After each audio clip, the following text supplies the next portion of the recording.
Joining us now in our newsroom is Dr. Christopher Doring. Great to see you as always. Yeah, Mary, good to see you too. Well, we have these breakthrough cases are rare, but we're seeing them rise in the U.S. First, what is a breakthrough case, and why are we seeing an increase in these cases? Yeah, so by definition, if someone's been vaccinated, certainly fully vaccinated, and still would get COVID or test positive for COVID, we would consider that a breakthrough case, meaning it broke through the vaccination status. Okay, and the data. What does the data show? Well, I mean, thankfully, both the clinical trials that initially led to the vaccines being approved, as well as what we've seen in the real world, have been really encouraging. Very few, a very low rate of breakthrough cases. But when you're talking about vaccinating 150 plus million people and the spread of the virus and the different variants that are emerging, you will see some breakthrough cases, and that's certainly what we've had so far. Mm-hmm. I remember you saying, Dr. Doring, we have this vaccine, but it's 94% effective, 90% effective, but okay, we still got that little window there. So yeah, not 100%. Yeah, I think it's important to understand that how frequently you'll see those breakthrough cases is also dictated by how widespread the virus is at a given point in time. So, right now that we've got the virus activity down to a relatively low level, so we're not going to see very many breakthrough cases in the current state. And if we were to see variants of the virus emerge that were more contagious, or somehow that the vaccine immunity didn't protect against, then we would start to see an uptick in some of these breakthrough cases. But right now, it's still within the range of what we would expect based on that 95% protection of the vaccines. Well, Dr. Doring, it leads me to my next question. We have this Delta variant that's now arrived on U.S. soil, concerning 9% now of the population, or accounts for 9% of the infection so far, from what I last read. What do we think about that in terms of breakthrough cases? Where are we going to go? Yeah, so the different variants that come and go right now, the Delta variant, or the so-called Indian variant, is emerging. It's still, much lower than the UK variant, but is on the rise very rapidly. The good news is it appears as though the vaccine is still very protective against that variant, and so we really shouldn't see much of an uptick in the breakthroughs. We will, however, see, because it's more contagious, we'll see an increase in cases as a result amongst those who are not yet vaccinated or don't have immunity. Okay, just so I understand, so what we know so far is that the vaccines do protect against this Delta variant. Yeah, by all accounts, it does.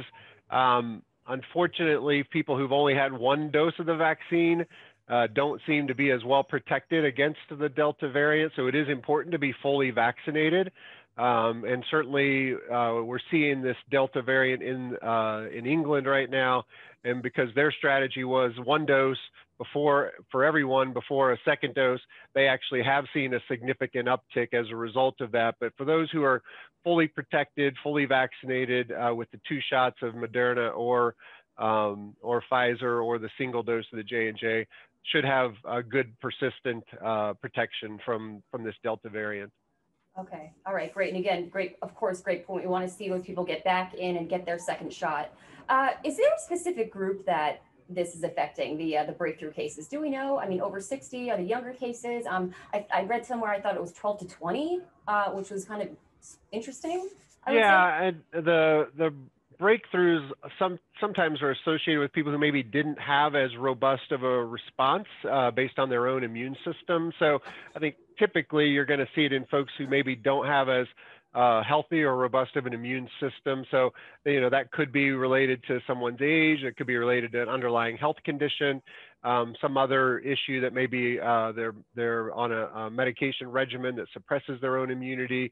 So those are going to be the scenarios where you're going to be maybe more likely to see true breakthrough cases. Wow. So, right. I mean, the immunocompromised makes sense clearly because they're at more risk of infection. But someone who may not have had a severe infection to begin with, is that what you're saying? That they could be more likely to have this too? Well, certainly as we age, our immune system does start to wane in terms of its robustness. And so the vaccine, while it's created really good immune responses amongst all ages, it may be somewhat less in the older population. So that's kind of the, that's kind of the scenario that you would typically see breakthroughs happening for not only these vaccines and this particular virus, but really influenza. You kind of see a similar phenomenon. You see that with other vaccines as well.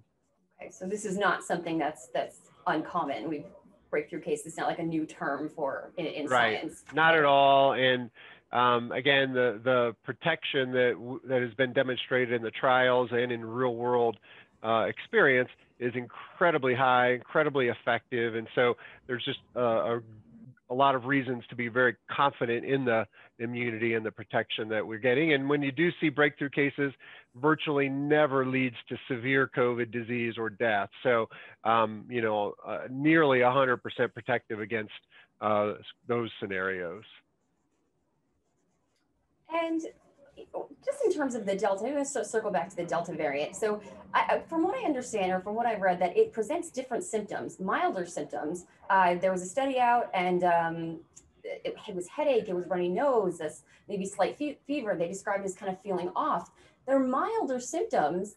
They're not symptoms that typically we've been seeing in the coronavirus in the past, this past year, but it's so backwards or so upside down, because this is a more infectious, contagious, transmittable variant. Yeah. So some of the symptoms. Sense of that? Yeah, some of the symptoms are more classic for common respiratory illnesses, the common cold, which, of course, because of the coughing, the sneezing, the mucus production, because of those things, tends to be more easily spread from person to person. And so, while some of the things like loss of sense of taste or smell that we hear about with some of the earlier COVID strains aren't as common with the Delta variant, it does seem to be more contagious, partly due to some of those symptoms that are more prominent.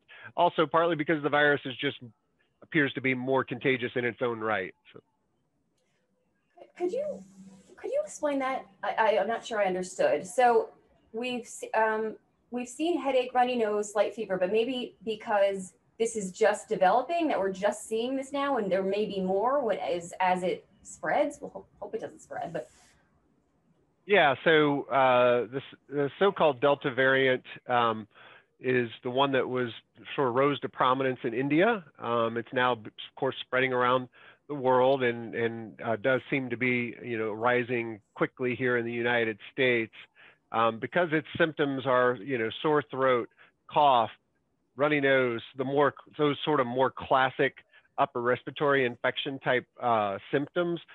Those types of symptoms lead people to expel the virus and maybe spread it more easily. And because it's more contagious, it's going to be more likely to land on fertile soil with people who are not yet vaccinated or don't have immunity from a prior COVID infection, versus maybe one of the other variants where the symptoms are less what we'd call suppurative, or less likely to be transmitted from person to person because it doesn't have those same symptoms associated with it.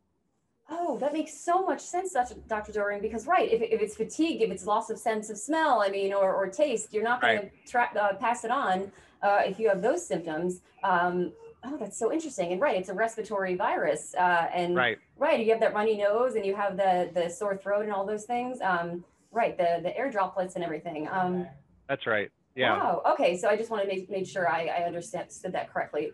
Well, Matt, this was such a great conversation. I really appreciate your time, as always, Dr. Doring. Really. It's always good to be with you, and appreciate the opportunity.